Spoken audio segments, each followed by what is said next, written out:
Hoje eu vou te explicar em um vídeo o que esse cara falou nesse livro aqui e como isso mudou o mundo. Mas temos contraindicações. Esse vídeo visa desmascarar vários conceitos errados sobre a evolução das espécies. Quem o consumir corre o risco de abrir a mente e conseguir explicar para o seu tio que nós não viemos do macaco. Darwin não foi o primeiro. Todos sabemos que Darwin encabeça a teoria da evolução, mas ele não foi o primeiro a pensar nisso. Na Grécia Antiga, tinha que ser na Grécia Antiga. Tudo o que existe hoje já foi pensado por um grego antigo. Anaximandro, em seus trabalhos, propôs que os animais poderiam ser transformados de uma espécie para outra, enquanto Empédocles especulou que os animais poderiam ser constituídos por várias combinações de partes que já existiam, porém eles não sabiam quais mecanismos causavam essas mudanças. No entanto, a humanidade não ouviu mais sobre as teorias evolutivas durante 15 séculos, por conta da crença na teoria do criacionismo e a influência restritiva da Igreja, que não permitia que a sua crença fosse desafiada. Foi somente a partir do século XVI que o assunto voltou a ser especulado, mas com poucas repercussões. O próprio avô de Darwin realizou algumas especulações sobre evoluções no seu livro Zoonomia, mas que tiveram pouca influência. Só no início do século XIX, o naturalista francês Jean-Baptiste Lamarck apresentou uma teoria evolucionista realmente definida, a mais tarde conhecida como herança dos caracteres adquiridos, que dizia que modificações ocorridas no corpo dos indivíduos ao longo de sua vida, devido ao uso e desuso de órgãos e membros, poderiam ser transmitidas a seus descendentes. Hoje, essa teoria é altamente refutada, porém ela não foi pensada inicialmente por Lamarck, e sim era aceita por pesquisadores desde a antiguidade até o fim do século XIX. O próprio Darwin aceitava essa teoria. Era como se ela fosse um senso comum entre os cientistas da época. Porém, não foi Lamarck que levou os créditos da evolução, nem mesmo Alfred Wallace, naturalista que também chegou à ideia da seleção natural paralelamente a Darwin. Mas sim Charles Darwin, que foi o mais rápido e publicou seu primeiro livro, A Origem das Espécies, em 1859, que gerou grande polêmica na época, obtendo tanto apoiadores como críticos à nova ideia de que todos os seres vivos tiveram origem a partir de um mesmo ancestral em comum. O que ele quis dizer? Enquanto pensamentos anteriores atribuíam a um fenômeno de criação a origem das espécies do nosso planeta, o pensamento evolutivo veio dizendo que as espécies atuais sofreram transformações que as fizeram adquirir as características que elas hoje apresentam. Porém, Darwin foi além, explicando o mecanismo impulsionador desse processo, a seleção natural. Basicamente, a evolução biológica mostra que os organismos vivos mudam com o passar do tempo, apresentando diferenças morfológicas e fisiológicas em relação aos seus ancestrais. Mas isso não acontece do nada. Ela depende da necessidade de sobrevivência e reprodução dos organismos, fazendo com que eles compitam por coisas que são essenciais individualmente para eles. Esse é um processo contínuo que não ocorre do dia para a noite, se prolongando por milhões de anos. Então, se para haver evolução é preciso mudança, quem ou o que impulsiona essa mudança? A seleção natural. Darwin chegou a uma conclusão factual de que todos os seres vivos lutam pela existência, desde cães brigando por um mesmo alimento até plantas que necessitam da umidade para sobreviver, e que além de lutar pela própria existência, eles também precisam deixar descendentes. Além disso, eles não podem viver para sempre, pois uma hora o ambiente não poderia comportar tantos indivíduos da mesma espécie. Nas palavras de Darwin, embora algumas espécies estejam aumentando de tamanho de forma mais ou menos rápida, nem todas continuarão assim por muito tempo, porque o mundo não as comportaria. Desse modo, a natureza controlaria as espécies de diferentes maneiras, evitando o seu aumento excessivo, enquanto cada ser vivo estaria a todo custo lutando pela própria sobrevivência e para deixar cada vez mais descendentes. Assim, os animais mais aptos para sobreviver são os que vão gerar mais descendentes. Logo, os indivíduos de sucesso e seus descendentes estão sendo constantemente selecionados para dar continuidade à espécie. Vamos ver um exemplo. Um lobo se alimenta de diversos animais e para cada animal ele vai precisar de habilidades específicas. Para alguns vai precisar ser mais inteligente, para outros vai precisar ser mais rápido e quem sabe até mais forte. Digamos que em um período do ano as presas tenham diminuído e só tenham sobrado as presas mais velozes, como o veado. Assim, os lobos estão pressionados pela fome e somente os lobos mais ágeis e velozes vão ter mais êxito em conseguir comida. Logo, tem mais chance de sobreviver, mais chance de deixar descendentes e de serem selecionados. Essa é a premissa da seleção natural, ou da sobrevivência do mais apto. Ela não é sinônimo de evolução, e sim o mecanismo que impulsiona a mudança evolutiva.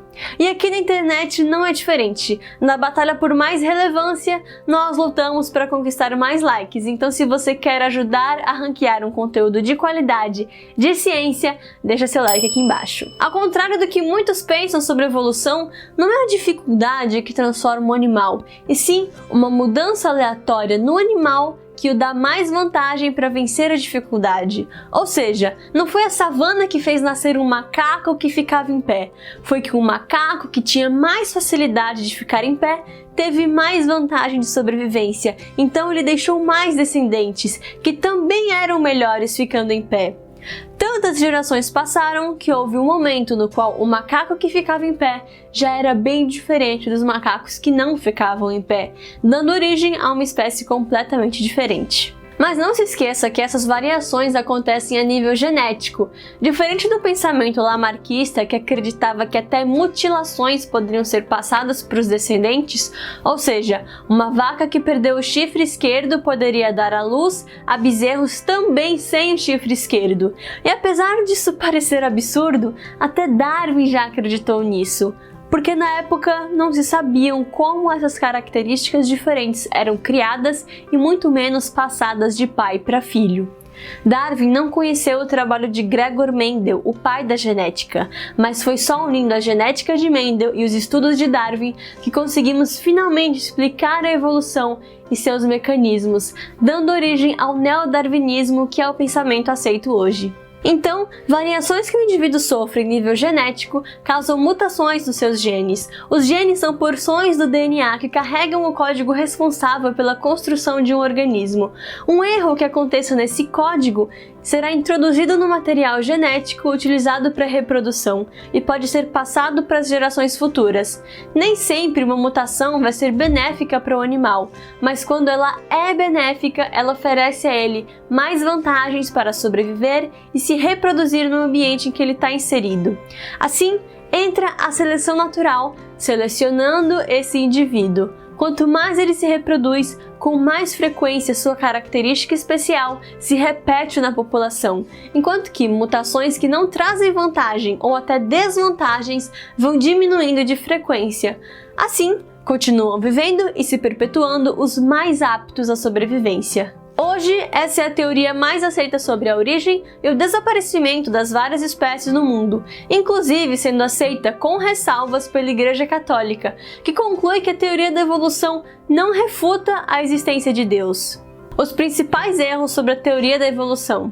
Essa parte aqui é para você sair desse vídeo afiado. Primeiro de tudo, evolução não é o mesmo que seleção natural. Isso você já sabe. A seleção é o mecanismo que impulsiona a evolução, e a evolução nada mais é do que a mudança, modificações que os organismos sofrem com o passar do tempo. Modificações essas que podem ser benéficas ou não, podem trazer benefícios ou não. O próprio termo evolução traz uma ideia de que a mudança é sempre para melhor, mas não necessariamente. Outro erro é dizer que existem animais mais evoluídos que outros, sendo que na verdade os animais se adaptaram para melhor sobreviver ao ambiente em que estão incluídos. Muitas vezes você pode ouvir isso quando na verdade está se discutindo complexidade. Você não é mais evoluído que uma lagarta, você é mais complexo que uma lagarta. Portanto, não existe uma hierarquia no sentido de evolução, é só adaptação. Não é que seja o mais forte que vai sobreviver, o mais rápido, o maior, e sim quem melhor se adapta às condições impostas pelo ambiente. Foi isso que conferiu em grande parte o sucesso da nossa espécie, a capacidade de adaptação, a capacidade de viver em qualquer lugar do planeta, desde o deserto mais quente até o mais frio. Outro erro é essa imagem aqui. O problema nela está na interpretação. Conforme a humanidade se desenvolveu, construiu cidades e se isolou cada vez mais consigo mesma, começou um distanciamento entre nós e os outros seres vivos. Para muitos, é difícil entender que nós somos animais. Ponto número 1. Ela é simples demais. Ela mostra o processo da nossa evolução como algo extremamente linear, sendo que na realidade a nossa evolução é cheia de ramificações, é extremamente riquíssima. Outro ponto, ela gera a confusão de que nós nos transformamos do macaco. Pensa comigo aqui. Se nós chamamos de pássaro toda ave que pode voar, são todas passeriformes da classe aves. Se nós chamamos esses animais aqui de macacos e todos eles são da ordem dos primatas, assim como nós, logo temos o mesmo ascendente em comum.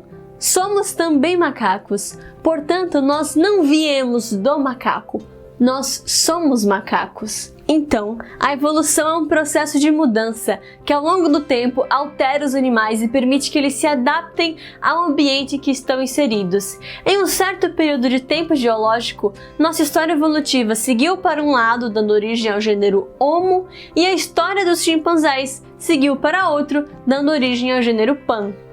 Cada um com adaptações diferentes.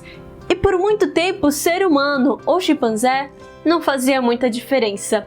Tudo mudou depois que a revolução cognitiva fez de nós o que somos hoje e a partir daí subjugamos o planeta e quem vive nele às nossas vontades, vencendo todos os truques da seleção natural, um por um, as doenças, a escassez de alimentos, os limites geográficos e a falta de espaço. O mundo não os comportaria, disse Darwin, mas até isso nós vencemos. Pelo menos por enquanto. A cada dia, a natureza responde às transformações que fizemos com ela nos últimos séculos e não é modesta em mostrar toda a sua força. Extraímos tanto que estamos provocando a tal da mudança climática, termo já ultrapassado para a ebulição que já sentimos quando ondas de calor nos abatem.